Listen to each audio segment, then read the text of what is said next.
Aigle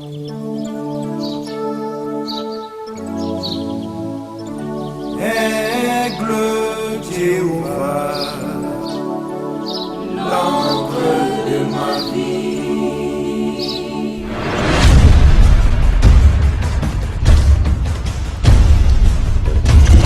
Chers frères et sœurs qui vont nous suivre sur le net, c'est votre bien-aimé Jean-Claude Kandolo.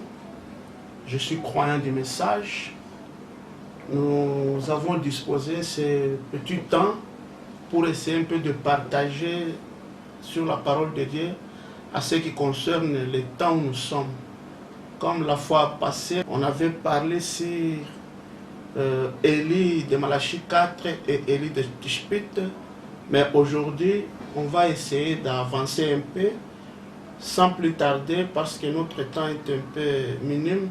Nous allons prendre Joël 1, verset 2, pour voir l'âge où nous sommes.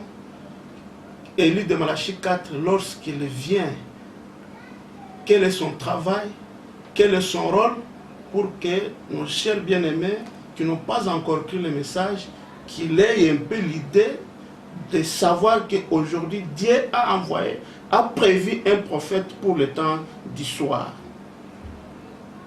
Nous sommes dans Joël 1 au verset, je vais commencer vers le verset 2.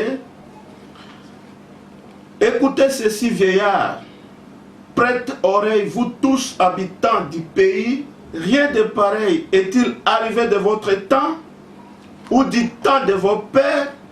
Racontez-les à vos enfants et que vos enfants les racontent à leurs enfants et leurs enfants à la génération qui viendra, ce qu'a laissé le gazam, la sauterelle, l'a dévoré, ce qu'a laissé la sauterelle, le gélec l'a dévoré, ce qu'a laissé le gélec, le asile l'a dévoré.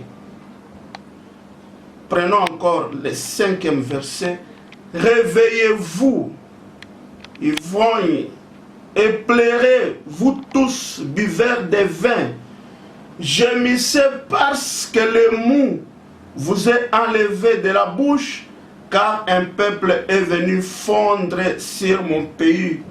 Puissant et innombrable, il a les dents d'un lion, les mâchoires d'une lionne. Que Dieu vous bénisse.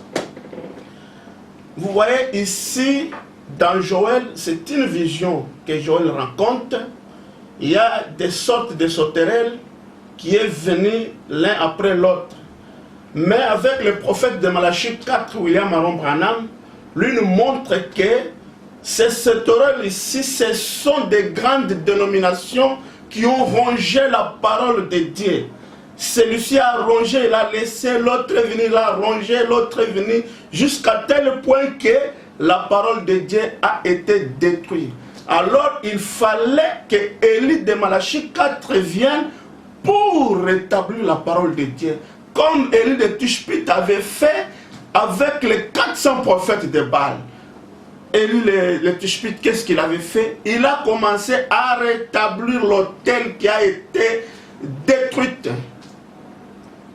Chers frères et sœurs, j'ai essayé un peu de reculer derrière ce qu'on avait vu la fois passée. On avait parlé sur Élie de Tishpite, sur Jean-Baptiste qui était Élie de Luc 17:1. Maintenant, aujourd'hui, nous allons essayer un peu voir Malachie 4 lui-même. Qu'est-ce qu'il a dit? Parce que Malachie 4, c'est ça la voie que Dieu a pourvue pour aujourd'hui. De la même manière du temps de Noé, si nous étions du temps de Noé, c'est comme aujourd'hui. Les gens n'allaient toujours pas croire. Parce qu'ils veulent seulement leur raconter ce que Dieu avait fait. Si on raconte ce que Dieu fait, les gens nient. Du temps de Noé, c'était la chose impossible. Il n'y avait pas la pluie. Mais Noé est venu, oh, la pluie va pleuvoir. Noé a commencé, selon la parole de Dieu, il a commencé à construire l'arche. Pour être sauvé du temps de Noé, il fallait seulement croire la parole de Noé. Ce n'était pas une chose difficile, c'était très simple. Croire seulement et entrer dans l'arche pour avoir la vie éternelle. De la même manière, c'était la voie que Dieu avait pourvue pour sauver les gens du déluge. C'était seulement d'entrer dans l'arche. Du temps de Moïse de même. Moïse était un homme qui était bien formé, scientifiquement, théologiquement. Moïse était bien formé. Mais lorsqu'il a raconté Dieu, malgré toutes ces formations-là, ce n'était pas la voie que Dieu avait pourvue. C'est pourquoi lorsqu'il a rencontré Dieu, et Moïse a pris le courage pour aller affronter Pharaon. Vous voyez ça? C'est de la même manière avec Malachie 4 aujourd'hui. Lorsque Malachie 4 vient, comme nous avons vu dans Joël 2, comment la parole de Dieu a été dévorée. Et maintenant Malachie 4 est venu pour rétablir ce qui a été dévoré. Et Malachie 4, c'est la pluie de la première et de l'arrière-saison qui tombent ensemble. Nous allons prendre dans Actes des Apôtres, chapitre 3, verset 21. Je vais commencer sur le 19e verset. Répentez-vous donc et convertissez-vous pour que vos péchés soient effacés, afin que des temps de rafraîchissement viennent de la part du Seigneur et qu'il envoie celui qui vous a été destiné, Jésus-Christ, que le ciel doit recevoir jusqu'au temps de rétablissement de toutes choses. Donc Dieu a parlé anciennement de la bouche de ses saints prophètes. C'est pourquoi William Maron Branham nous a dit que lorsque Josué arrêta le soleil, le soleil était là en mouvement. C'était une grande miracle, c'était puissant. Il a dit que prononcer la parole seulement et les choses arrivent à l'existence, c'est aussi plus puissant que Josué arrêta le soleil. Vous voyez Malachie 4, comment il est en train de nous ramener dans la parole pour que nous puissions croire les œuvres de Christ en lui. Parce qu'il nous a dit que si vous lisez cette Bible sans voir Jésus, donc vous avez mal lu votre Bible.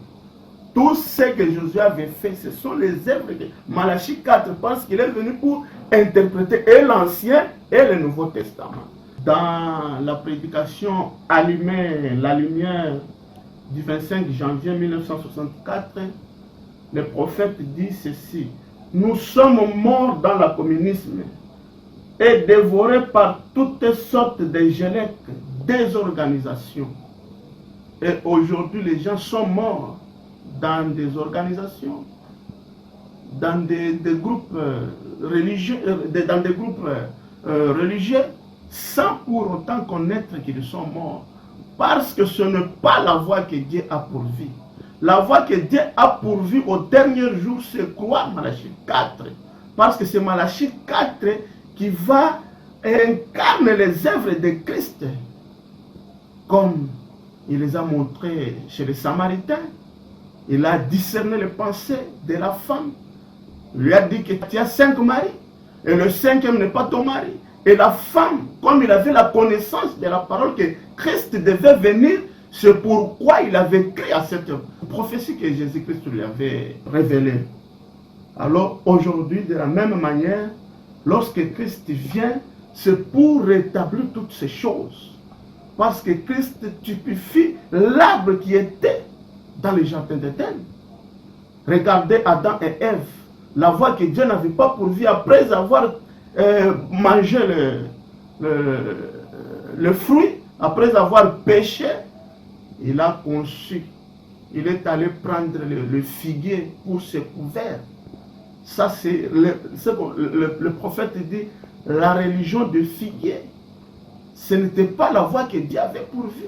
Or que la voie que Dieu avait pourvue, c'était le sang. C'est pourquoi Dieu a immolé un animal et il a pris le pot, il les a donnés comme un vêtement. Et aujourd'hui, le sang que nous avons, c'est la parole.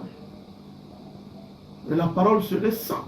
Parce que Christ, le sang qui était en Christ, ce n'était pas le sang de Marie et Joseph, c'était le sang d'Emmanuel lui-même qui coulait dans les veines de Jésus. C'est pourquoi il a dit que lui est le pain qui est descendu du ciel. Et le pain c'est la parole.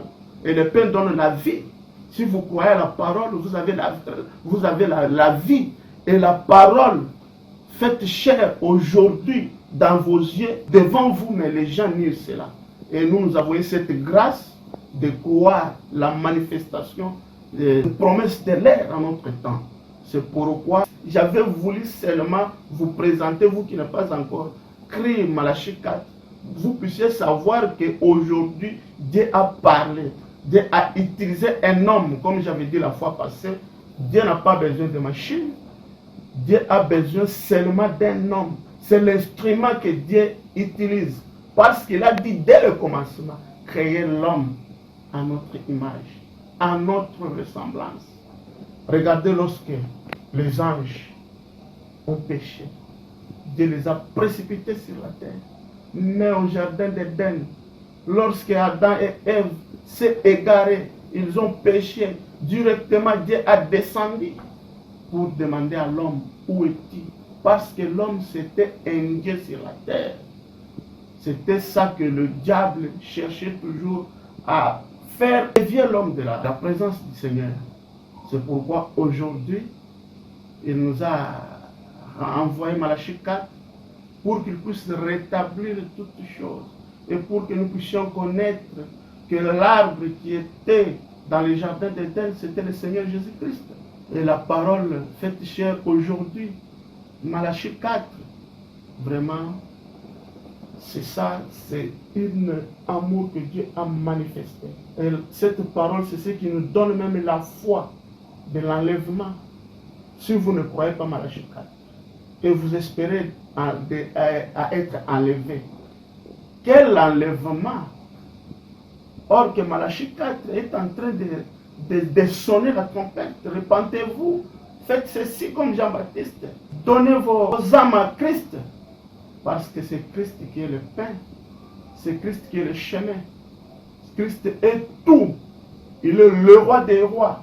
Bien que les prophètes sont des rois, mais lui, il est le roi des rois. Pour aujourd'hui, nous allons stopper par ici. Que Dieu bénisse ceux qui vont nous suivre sur le net. Nous sommes, comme je vous avais dit la fois passée, nous sommes sur Luapula, numéro 87, commune de Kinshasa.